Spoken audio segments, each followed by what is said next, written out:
Good morning. നമ്മൾ theories of മോട്ടിവേഷനാണ് പറഞ്ഞുകൊണ്ടിരിക്കുന്ന കാര്യം അല്ലേ. അപ്പോൾ തിയറീസ് ഓഫ് മോട്ടിവേഷന് നമ്മൾ തിയറികൾ പറഞ്ഞു കഴിഞ്ഞു അല്ലേ. മാസ്ലോസിൻ്റെ നീഡ് ഹൈറാർക്കി തിയറി പോലെയുള്ള തിയറികൾ നമ്മൾ പറഞ്ഞു കഴിഞ്ഞു. ഇനി നമ്മൾ പഠിക്കാൻ വേണ്ടി പോകുന്നത് McGregor theory X and theory Y എന്നുള്ള മോട്ടിവേഷൻ തിയറിയാണ് പഠിക്കാൻ വേണ്ടിയിട്ട് പോകുന്നത്. അപ്പോൾ നമുക്കറിയാവുന്ന കാര്യമാണ്, അതിൻ്റെ പേരിൽ തന്നെയുണ്ട് അല്ലേ.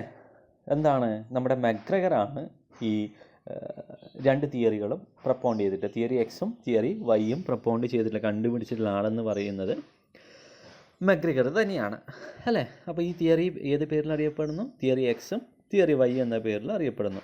അപ്പോൾ മക്ഗ്രെഗർ പറയുന്ന കാര്യം ഇങ്ങനെയാണ്, പ്രധാനമായിട്ടിട്ട് മാനേജേഴ്സ് എംപ്ലോയീസിനെ മോട്ടിവേറ്റ് ചെയ്യാൻ വേണ്ടിയിട്ട് എന്ത് ചെയ്യുന്നുണ്ട്, ഈ തിയറി എക്സോ തിയറി വൈയോ ഉപയോഗിക്കുന്നുണ്ടെന്നാണ് പറയുന്നത്.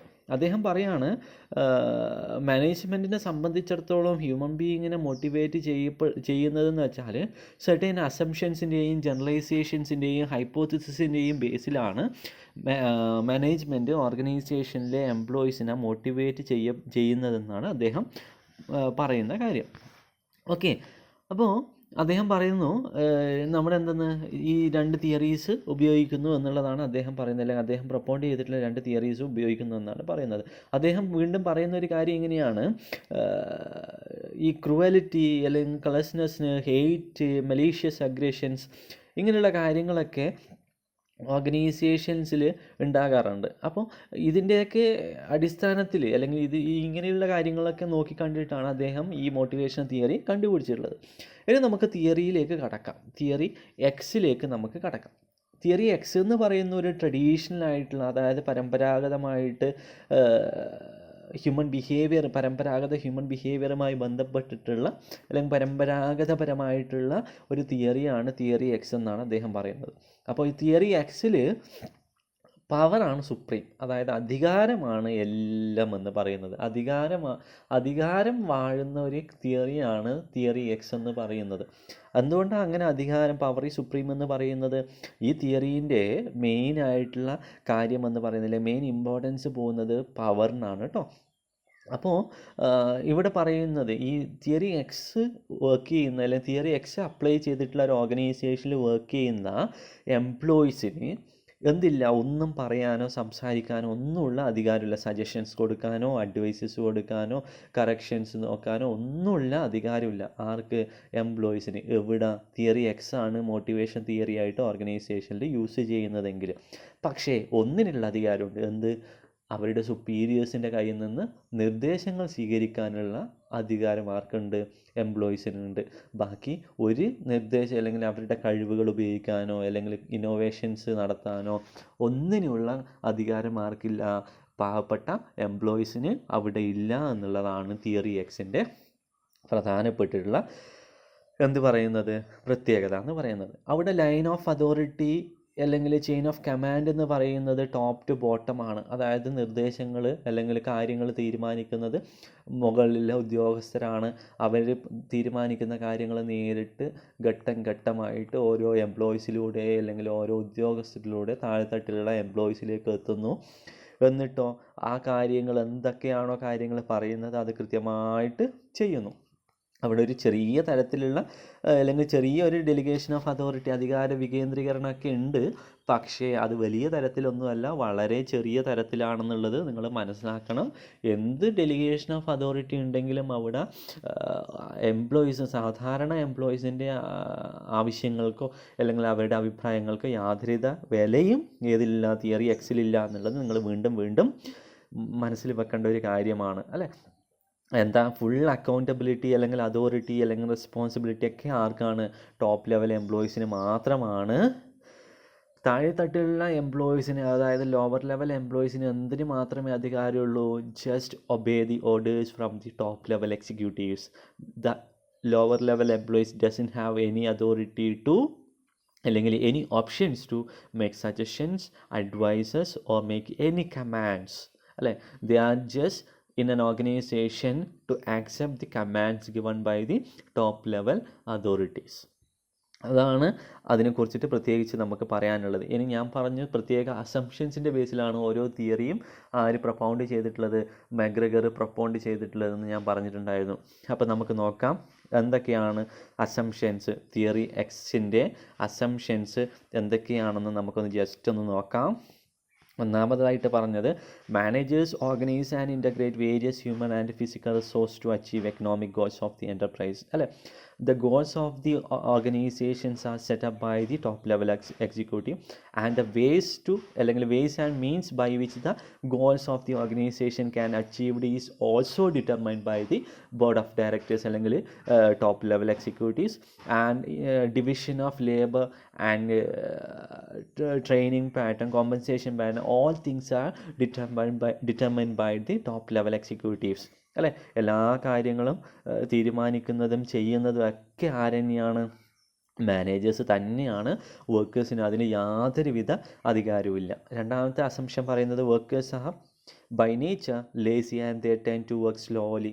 അല്ലേ, ഈ തൊഴിലാളികൾ ജസ്റ്റ് മെഷീൻസിനെ പോലെയാണ്, അവർക്കൊന്നും പറയാനോ ചിന്തിക്കാനോ ഉള്ള ഒരു അവകാശവും ഇല്ല. അപ്പോൾ അവർ എങ്ങനെയായി മാറും, അവർ ലേസി ആയിട്ട് മാറും, അലസന്മാരായിട്ട് മാറും. അതുകൂടാതെ അവർ വളരെ സ്ലോ ആയിട്ട് ജോലി ചെയ്യാൻ തുടങ്ങും. കാരണം എന്താ, അവർക്ക് കോൺഫിഡൻസ് ഉണ്ടോ, മൊറയിൽ കൂടുന്നുണ്ടോ, കോമ്പറ്റീറ്റീവ് സ്പിരിറ്റ് ഉണ്ടോ, ഒന്നുമില്ല. കാരണം എന്താ, അവർ ജസ്റ്റ് വർക്കേഴ്സ് മാത്രമാണ് തിയറി എക്സിൽ പറയുന്ന അസംഷൻസ് അനുസരിച്ചിട്ട്. ഇനി workers lack ambition and they wish to avoid responsibility. ഈ തിയറി എക്സ് ആണ് മോട്ടിവേഷൻ തിയറി ആയിട്ട് ഉപയോഗിക്കുന്നതെങ്കിൽ അങ്ങനെയുള്ള ഓർഗനൈസേഷനിലെ എംപ്ലോയീസിന് യാതൊരുവിധ ലക്ഷ്യങ്ങളുണ്ടാവില്ല. അല്ലേ, അവരെന്ത് ഉത്തരവാദിത്തങ്ങളൊക്കെ ഒഴിവാക്കാൻ വേണ്ടി ശ്രമിക്കും. കാരണം എന്താ, ക്രൂവൽ നേച്ചർ ഓഫ് എംപ്ലോയേഴ്സ്, അല്ലേ, അല്ലെങ്കിൽ cruel nature of top level executives. Next assumption പറയുന്നത് workers wish to satisfy their individual goals and are indifferent to organisational goals.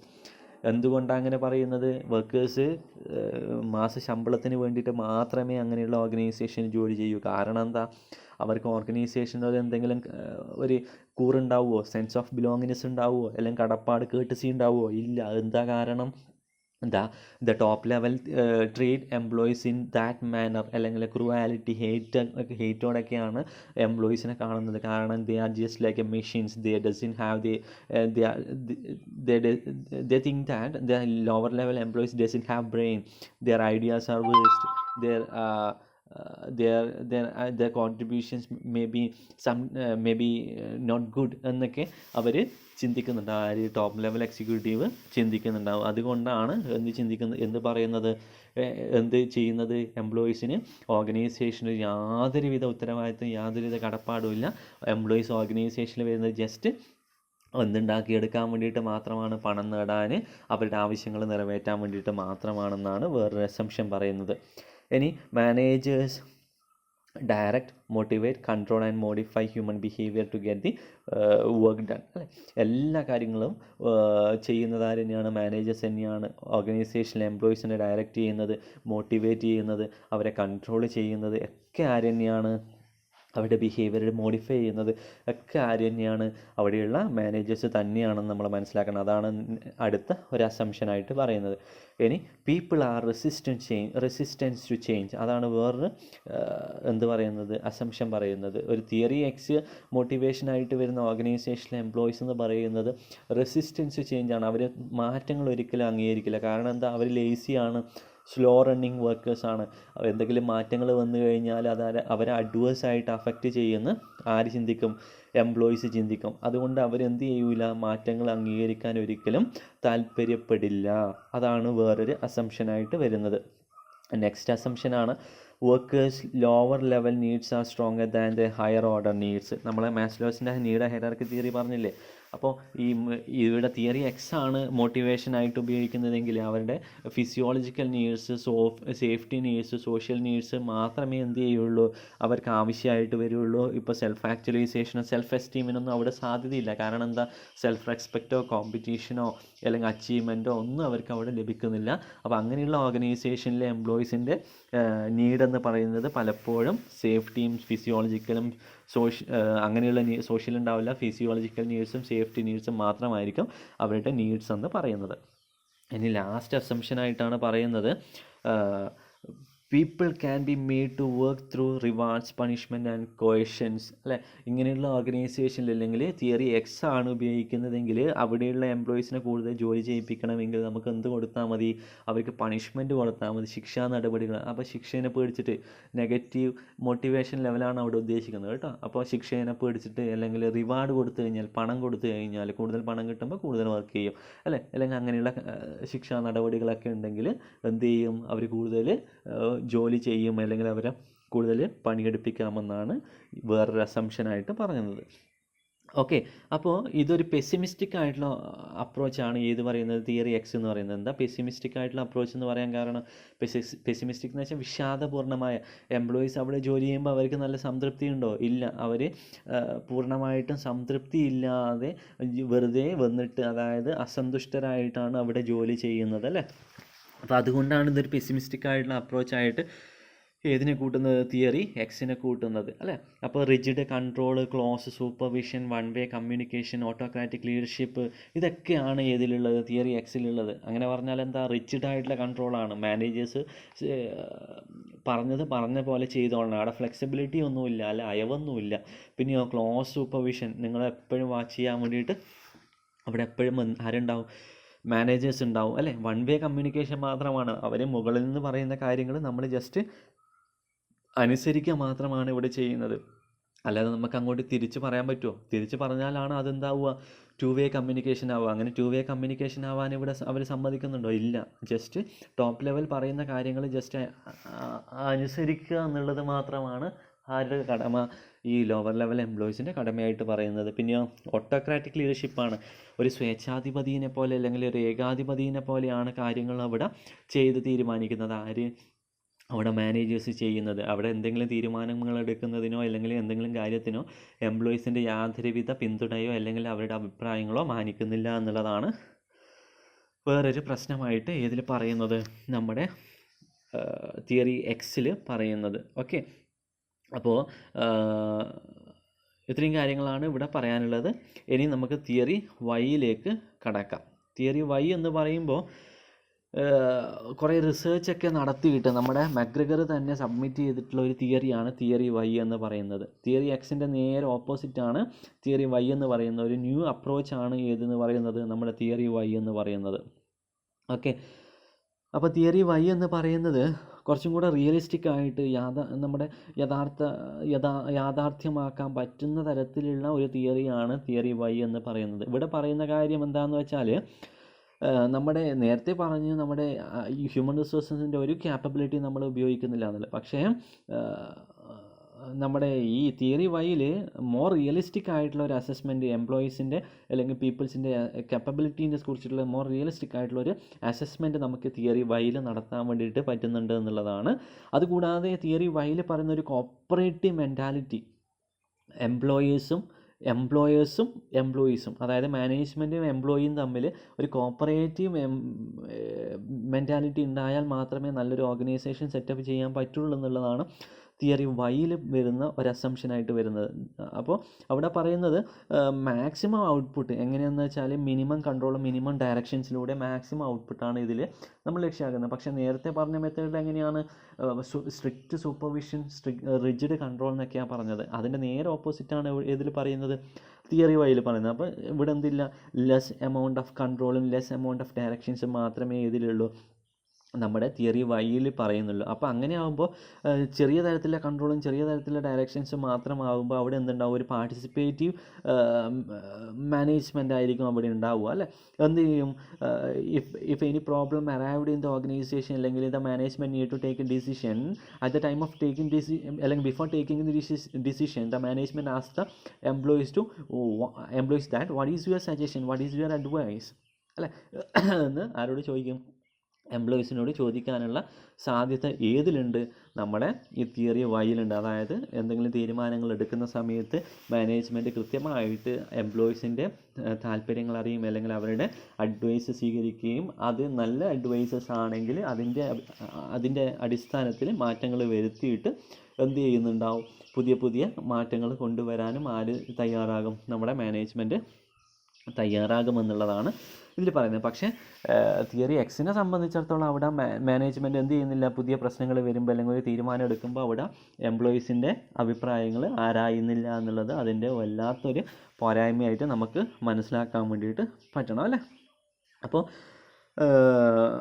ഇവിടെ പറഞ്ഞ however management still makes all official decisions for the organisation as a whole അല്ലേ. എല്ലാ തീരുമാനങ്ങളും ഔദ്യോഗികപരമായിട്ടുള്ള എല്ലാ തീരുമാനങ്ങളും എടുക്കുന്നത് എങ്ങനെ തന്നെയാണ്, ഒരു പാർട്ടിസിപ്പേറ്റീവ് മാനേജ്മെൻറ്റ് സ്റ്റൈലിൽ തന്നെയാണ്. അതായത് എംപ്ലോയീസിൻ്റെ അഭിപ്രായങ്ങളും കൂടെ മാനിച്ചിട്ടാണ് അവിടെ ഓർഗനൈസേഷൻ എന്ത് തീരുമാനങ്ങളും എടുക്കുന്നതെന്ന് നമ്മൾ മനസ്സിലാക്കണം. നേരത്തെ നമ്മൾ തിയറി എക്സിന് കുറേ അസംഷൻസ് പഠിച്ചു, അതേപോലെ തിയറി വൈക്കും കുറച്ച് അസംഷൻസ് ഉണ്ട്, അത് നമുക്കൊന്ന് നോക്കാം. അവിടെ ഒന്നാമത്തെ പറയുന്നത് average human being does not dislike work is as natural as play or rest അല്ലേ. ഒരു സാധാരണ ഈ തിയറി വൈൻ്റെ ഒരു അസംഷനാണ് പറയുന്നത്, സാധാരണ മനുഷ്യൻ എന്ത് ചെയ്യില്ല, ജോലിനെ എന്ത് ചെയ്യില്ല, വെറുക്കൂല. പക്ഷേ എക്സിൻ്റെ അഭിപ്രായം എക്സ് ആണ് ഉള്ളതെങ്കിൽ അവിടെ വെറുക്കും അല്ലേ. ഇവിടെ പറയുന്ന അസംഷൻ എന്താണ്, സാധാരണ ഒരു മനുഷ്യൻ ഒരു ജോലി വെറുക്കില്ല. എങ്ങനെയാണെങ്കിലും ആ ജോലി ചെയ്യുന്നത് നല്ല രീതിയിൽ അല്ലെങ്കിൽ നല്ല ജോലിയാണെങ്കിൽ അത് കൃത്യതയാർന്ന ഇടവേളകൾ ഉണ്ടെങ്കിൽ, ജോലി ചെയ്യുന്നതിൻ്റെ ഇടയിൽ കൃത്യതയാർന്ന ഇടവേളകൾ ഉണ്ടെങ്കിൽ ഒരിക്കലും ഒരാളും ഒരു ജോലിയെ ഇഷ്ടപ്പെടാതിരിക്കില്ല എന്നാണ് പറയുന്നത്. ഇനി രണ്ടാമത്തെ അസംഷനാണ് പറയുന്നത് വർക്കേഴ്സ് ആർ നോട്ട് ലേസി അല്ലേ. പക്ഷേ തിയറി എക്സിൽ പറഞ്ഞിട്ടുണ്ടെന്ന് workers are lazy and slow workers എന്ന് പറഞ്ഞിട്ടുണ്ട്. പക്ഷേ ഇതിൽ പറയുന്നത് വർക്കേഴ്സ് ആർ നോട്ട് ലേസി എന്നാണ് പറയുന്നത്. കാരണം എന്താ, തൊഴിലാളികൾ ഒരിക്കലും മടിയന്മാരല്ല എന്നാണ് ആര് പറയുന്നത്, തിയറി വൈ പറയുന്നത്. അവർ ജോലി ചെയ്യാനുള്ള കഴിവും അതിനുള്ള പാകമൊക്കെ അവർക്കുണ്ട്. അവരുടെ എബിലിറ്റീസിനെ നമ്മളൊന്ന് ജസ്റ്റ് ഒന്ന് എക്സ്പ്ലോയിറ്റ് ചെയ്താൽ മാത്രം മതി എന്നാണ് തിയറി വൈ പറയുന്ന അസംഷൻ. ഇനി people R ambitious, they accept responsibility, they also seeks from managers അല്ലേ. നേരത്തെ പറഞ്ഞു തിയറി എക്സിൽ പറഞ്ഞു അംബീഷ്യസ് അല്ല, അവർ റെസ്പോൺസിബിലിറ്റി ഏറ്റെടുക്കില്ല എന്ന് പറഞ്ഞു. പക്ഷേ തിയറി വൈ ആണെങ്കിൽ അവിടെ പറയുന്ന ഒരു അസംഷൻസ് എന്ന് പറയുന്നത് പീപ്പിൾസ് എന്ന് പറയുന്നത് അംബീഷ്യസ് ആണ്. മനുഷ്യന്മാരെന്ന് പറയുന്നത് ആഗ്രഹങ്ങളാൽ ചുറ്റപ്പെട്ട ഒരാളാണ്, എപ്പോഴും ആഗ്രഹങ്ങളാണ്. ഓരോ ആഗ്രഹങ്ങൾ കഴിയുമ്പോഴും വേറെ വേറെ ആഗ്രഹങ്ങൾ അവനെ തേടി വന്നുകൊണ്ടേയിരിക്കുമെന്നാണ് പറയുന്നത്. അതുകൂടാതെ ഈ മനുഷ്യന്മാർ റെസ്പോൺസിബിലിറ്റീസ് ഏറ്റെടുക്കുകയും ചെയ്യും അല്ലെ, ഉത്തരവാദിത്തങ്ങൾ ഏറ്റെടുക്കുകയും ചെയ്യും. ആര്, നമ്മളെ ഈ മനുഷ്യന്മാർ അല്ലെങ്കിൽ വർക്കേഴ്സ് എന്ന് പറയുന്നത്. ഏതിൽ, തിയറി വൈയിൽ പറയുന്ന ഒരു അസംഷൻ. നെക്സ്റ്റ് അസംഷനാണ് പറയുന്നത് peoples are self directed and self motivated to work towards organisation goals. നമ്മൾ തിയറി എക്സിൽ പറഞ്ഞു റിജിഡ് കൺട്രോളും റിജിഡ് ഡയറക്ഷൻസ് ഒക്കെ ഉണ്ടെന്ന് പറഞ്ഞു. പക്ഷേ തിയറി വൈയിൽ വരുമ്പോൾ ലെസ് സൂപ്പർവിഷൻ ലെസ് ഡയറക്ഷൻ പറഞ്ഞു. എന്താ കാരണം, തിയറി വൈ വിശ്വസിക്കുകയാണ് നമ്മുടെ വർക്കേഴ്സ് സെൽഫ് ഡയറക്റ്റഡും സെൽഫ് മോട്ടിവേറ്റഡാണ്. അവർ സ്വയം കാര്യങ്ങൾ ചെയ്യാനും സ്വയം തന്നെ പ്രചോദിതരാകാനും കഴിയുന്ന ആൾക്കാരാണ് മനുഷ്യന്മാരെന്നാണ് ആര് പറയുന്നത്, നമ്മുടെ തിയറി വൈ പറയുന്നത്. അങ്ങനെ സെൽഫ് ഡയറക്റ്റഡും സെൽഫ് മോട്ടിവേറ്റഡ് ആകുന്നതിലൂടെ ഓർഗനൈസേഷൻ്റെ ഗോൾസ് അവർക്ക് അച്ചീവ് ചെയ്യാൻ വേണ്ടി സാധിക്കുമെന്നും പറയുന്നുണ്ട്. ഇനി നെക്സ്റ്റ് ആണ് പറയുന്നത് managers create an environment where an individual integrate and coordinate their personal goals with organisational goals. നേരത്തെ പറഞ്ഞിട്ടുണ്ടായിരുന്നു നമ്മൾ തിയറി എക്സിൽ പറഞ്ഞ കാര്യം എങ്ങനെയാണ്, അവർ പേഴ്സണൽ ഗോൾസിന് വേണ്ടിയിട്ട് മാത്രമാണ് ഓർഗനൈസേഷനിൽ ജോലി ചെയ്യുന്നതെന്ന് പറഞ്ഞിട്ടുണ്ട്. പക്ഷേ തിയറി വൈയിൽ പറയാണ് the workers integrate their personal goals with organisational goal. ഇപ്പോൾ പേഴ്സണൽ ഗോൾ എന്ന് പറയുന്നത് എന്താ, ജോലി ചെയ്യുന്നു, പണം ഉണ്ടാക്കുന്നു, അതിന് അവരുടെ ഫിസിയോളജിക്കൽ നീഡ്സും സേഫ്റ്റി നീഡ്സൊക്കെ സാറ്റിസ്ഫൈ ചെയ്യുന്നത്. പക്ഷേ ഇവിടെ എന്ത് ചെയ്യുന്നുണ്ട്, നല്ല പാർട്ടിസിപ്പേറ്റീവ് മാനേജ്മെൻറ്റ് ഉള്ളത് കൊണ്ട് തന്നെ ഓർഗനൈസേഷണൽ ഗോൾസ് ഇൻഡിവിജ്വൽസ് എന്ത് ചെയ്യുന്നുണ്ട്, അവരുടെ ഗോളുമായിട്ട് ഇൻ്റഗ്രേറ്റ് ചെയ്യുന്നുണ്ട്. എന്താ ഓർഗനൈസേഷൻ്റെ ഗോൾസ് എന്ന് പറയുന്നത്, മാക്സിമം പ്രോഫിറ്റാണ്. അപ്പോൾ തൊഴിലാളികൾ ജോലി ചെയ്യുമ്പോൾ അവർക്ക് ലാഭം ഉണ്ടാകാനും അവർ ജോലി ചെയ്യുന്നുണ്ട്, ഓർഗനൈസേഷന് ലാഭം ഉണ്ടാകാനും അവർ ജോലി ചെയ്യുന്നുണ്ട്. അതാണ് വേറൊരു അസംഷൻ. അല്ലെങ്കിൽ people are not resistance to change. നല്ലൊരു മനോഭാവമാണ് മാനേജ്മെൻറ്റ് ആരോട് കാണിക്കുന്നത്, വർക്കേഴ്സിനോട് കാണിക്കുന്നത്. തീരുമാനങ്ങൾ എടുക്കുമ്പോൾ അവരുടെ അഭിപ്രായം ചോദിക്കുന്നുണ്ട്, അവർക്ക് ലെസ് ഡയറക്ഷനും ലെസ് കൺട്രോളും മാത്രമേ കൊടുക്കുന്നുള്ളൂ, അവർക്ക് അവരുടേതായ കാര്യങ്ങൾ ചെയ്യാനുള്ള അധികാരം കൊടുക്കുന്നുണ്ട്. അങ്ങനെയാകുമ്പോൾ എന്ത് ചെയ്യും, എംപ്ലോയീസ് മാറ്റങ്ങൾ വന്നു കഴിഞ്ഞാൽ അത് വളരെ വേഗത്തിൽ ആക്സെപ്റ്റ് ചെയ്യാൻ തയ്യാറാകുമെന്നുള്ളതാണ് വേറൊരു അസംഷനായിട്ട് പറയുന്നത്. ഇനി Nexto rewards are associated with recognition and achievement അല്ലേ.